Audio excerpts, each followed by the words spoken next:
Добро пожаловать на канал Рецепты из тетради.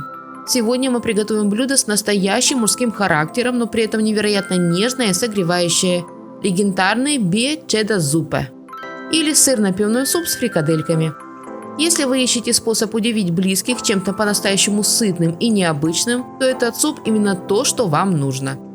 Полный перечень ингредиентов, а также краткую инструкцию по приготовлению вы, как всегда, найдете в описании под видео. Итак, приступим. На небольшой огонь ставим кастрюлю с толстым дном и добавляем в нее 25-30 граммов сливочного масла.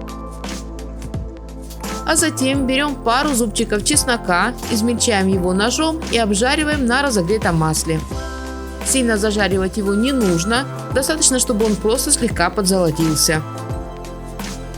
Теперь добавляем в кастрюлю 200 граммов лука-порей, который предварительно необходимо нарезать тонкими полукольцами. Периодически помешивая, обжариваем лук до мягкости. На это, как правило, уходит около 3-4 минут. Опять-таки не зажариваем, а просто доводим до мягкости. Потом добавляем в кастрюлю около 100 граммов моркови, которую предварительно нужно нарезать либо соломкой, либо небольшим кубиком. Периодически помешивая морковь с луком, томим содержимое кастрюли еще 3-4 минуты или до тех пор, пока морковь не станет мягкой. Я знаю, что некоторые хозяйки вместо моркови добавляют черешковый сельдерей, но лично мне в этом варианте пивного супа сельдерей не очень нравится. Когда овощи стали мягкими, пришло время добавить в кастрюлю около 40 граммов муки. Очень важно в этот момент тщательно все перемешать, чтобы мука не взялась комочками. А еще важно прогреть муку на протяжении 1-2 минут. Это уберет сырой мучной привкус и сделает текстуру супа в будущем по-настоящему кремовой. А теперь вводим в кастрюлю жидкую основу. Первым делом вливаем пол-литра бульона или обычной воды. И сразу же хорошо все перемешиваем, чтобы мука разошлась. А потом добавляем в кастрюлю звезду нашего супа – 500 мл светлого пива. Я рекомендую брать сорт Хелес, который отличается мягким солодовым вкусом без навязчивой горчинки.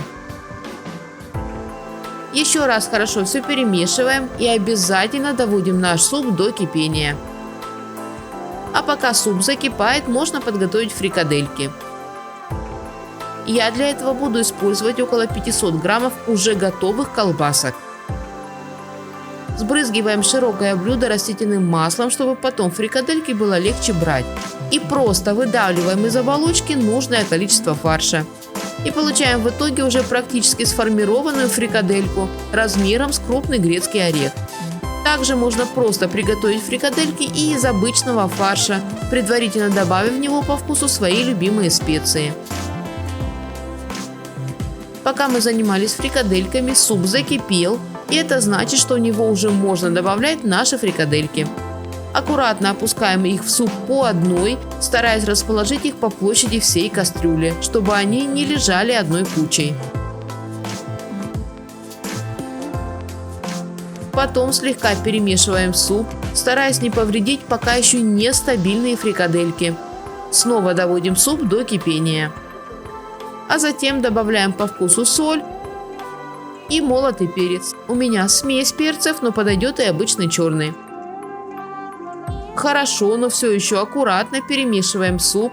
Затем накрываем кастрюлю крышкой и варим суп на минимальном уровне нагрева на протяжении 5-10 минут или до готовности фрикаделек.